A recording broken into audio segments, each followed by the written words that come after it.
Welcome to the AI Chat Podcast. I'm your host, Jaden Schaefer. Every day we break down breaking AI news stories and explain their implications in your life and in business. I need to ask you for a big favor. Believe it or not, we have around 92,000 people that listen to this podcast every month, which is absolutely amazing. But when you go to our Apple Podcast or Spotify pages, we only have around 110 reviews total. If you could do me a massive favor and give this podcast a review, I would be super, super grateful. Every time I contact an incredible founder or CEO in AI, they look at the podcast, they look at how many reviews I have, and that helps me to get better guests on the show. So if you could do a huge favor to myself and also yourself, go to the Apple Podcast or the Spotify page, wherever you listen to this, and give a review of the show. If you've noticed lately, I've been doing interviews with some really phenomenal CEOs. I have some more amazing ones coming up in the coming weeks with some CEOs that have raised hundreds of millions of dollars for their AI startups. I want to bring these to you and I want to get more of those. So please drop a review, go to your wife's account, go to your husband's account, go to your kid's account and leave a review. I don't care. Help us get more reviews, and I promise I will help bring some amazing AI entrepreneurs and guests onto the show. Have you ever wanted to start your own podcast? I record and publish podcasts on a platform called Spotify for Podcasters, and I absolutely love it. Essentially, you can upload from your phone or computer, and it distributes to every platform that plays podcasts. They support video podcasts, and you can make money on the platform with ads or even podcast subscriptions, something that has made my life so much easier as a podcaster. So if you're interested, I highly recommend you give it a try. You can download the Spotify for Podcast app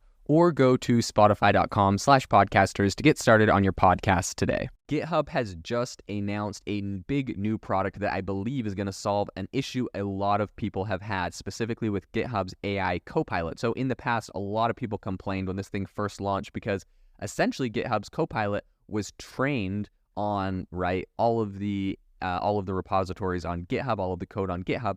But the issue was a lot of private repositories were used for training, and people were finding that when they were, getting Copilot to recommend code, it was recommending code from, repositories that were supposed to be private, like things coming out of Apple. And of course, this is a big no-no if people are able to get code straight out of Apple's, private IP, their private repositories. So GitHub had to do some quick shuffling back then. I believe they pulled all the private repositories out of their data set, retrained it. They were able to get rid of that. But still, people to this day are complaining, about essentially having code that is from other people's repositories. They did try to put another solution in place. In any case, this has been a problem that they've had for quite a while, and today they may have come out with a solution. So on the podcast, we are going to be diving into what exactly happened and what they did here. So in 2022, GitHub put in motion a feature that essentially permitted users to automatically block suggestions of matching public code, right? This makes a lot of sense. This is public code. They don't want the suggestions if it looks like they just straight up plagiarized and copied it somewhere. They could be liable. So while this did address one issue, it didn't answer all of the concerns. According to GitHub and a spokesperson there, the system would come into play less than 1% of the time. So it's kind of an interesting idea, maybe gave some people peace of mind, but in reality, it wasn't actually used very much. So developers might be intrigued to inspect these code fragments, either to incorporate them or perhaps to kind of explore the entire library from which the snippet originated, right, of that 1% of the time. So in an effort to kind of bridge this divide between both desires, GitHub has announced the launch of a private beta of a code referencing feature for GitHub Copilot. So rather than an outright blockage of matching code, developers are now empowered with a choice. When code referencing is activated, Copilot showcases the matching code in a sidebar, and it gives the developers the freedom to decide essentially their fate, right? What they want to do, if they want to take this code that's somewhere else or not. Now, the thing that I actually see being valuable here, they say, oh, this is less than 1%, yada, yada. And I know they try to downplay it. But if you're trying to code something, you can't figure it out, it's really complicated, you see someone else has done it, it's part of that, 1%. Sometimes the 1% of code is still the valuable percentage that a lot of people would like to use, or it's really valuable, or it's the trickiest part, right? So let's say it's there. I think developers would like the option of being able to see that code, and some people are like, oh, then they can copy it. In reality, I think they would like to see it, and maybe they would just like to see how it was coded. They can write it their own way.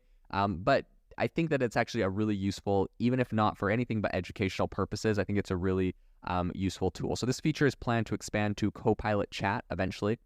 So it was previewed last November, but the feature required some fine-tuning before its release.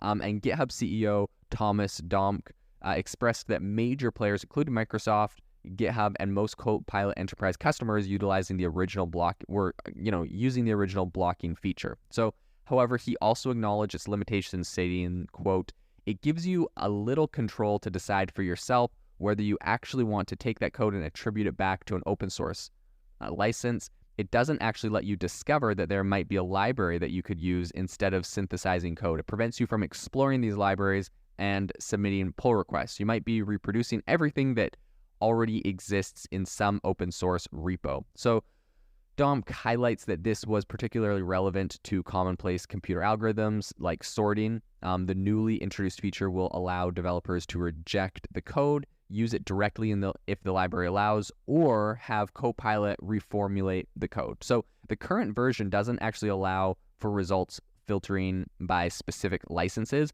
but the team is working, they're getting feedback to kind of gauge the necessity of adding that. They said, quote, "We're letting people understand the match and then go on and explore or go and make the right decision." So Domke explained, adding that he believes it fills the gap in the original solution. So the code referencing feature pretty much tends to be more active in scenarios where Copilot, it kind of lacks context. So when there's tons of context and that's all available, from existing code, Copilot is a lot less likely to suggest matching public code. However, at the initial stages, I think the likelihood of generating matching code actually increases. So central to this whole kind of initiative is a fast search engine, which is aiming to essentially keep latency within 10 to 20 milliseconds. I think this is really big. No one wants to wait for their code to generate. No one wants to wait a long time for anything. And I think increasing the speed is a big bonus on this. So it can rapidly essentially identify matching code and its licenses. You're not waiting around for that. And currently the matching snippets are listed in the order found, but in line with GitHub's original announcement, future functionality is going to be to sort by repository license, commit date, and etc. And that can be expected in the near future. So in essence, GitHub's a new feature manifests a nuanced approach to code referencing, catering to the multifaceted need of developers, right? And I think that the ever-changing landscape of software development continues to be shaped. We're seeing a lot of rapid developments here, and I think that GitHub's latest move is a reflection of the delicate balance between innovation and also responsible coding practices. So I think this is going to be an interesting story to follow in the future, seeing how they roll this out and how this is actually adopted by enterprise. This episode is brought to you by Shopify.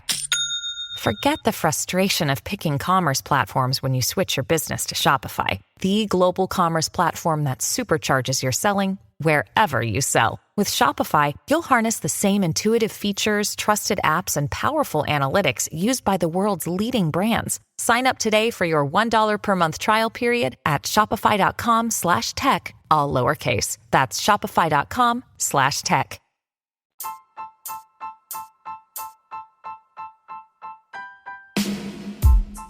Thank you for listening to the AI Chat podcast. If you enjoyed this podcast, I'd appreciate it if you rate us wherever you listen to your podcast. And if you're looking for an innovative group of AI enthusiasts, make sure to check out our Discord channel and Facebook community. It's obviously a lot more interactive than a podcast where we can share software, tools, and prompts we're using in AI every day. I'll leave a link for those in the description below.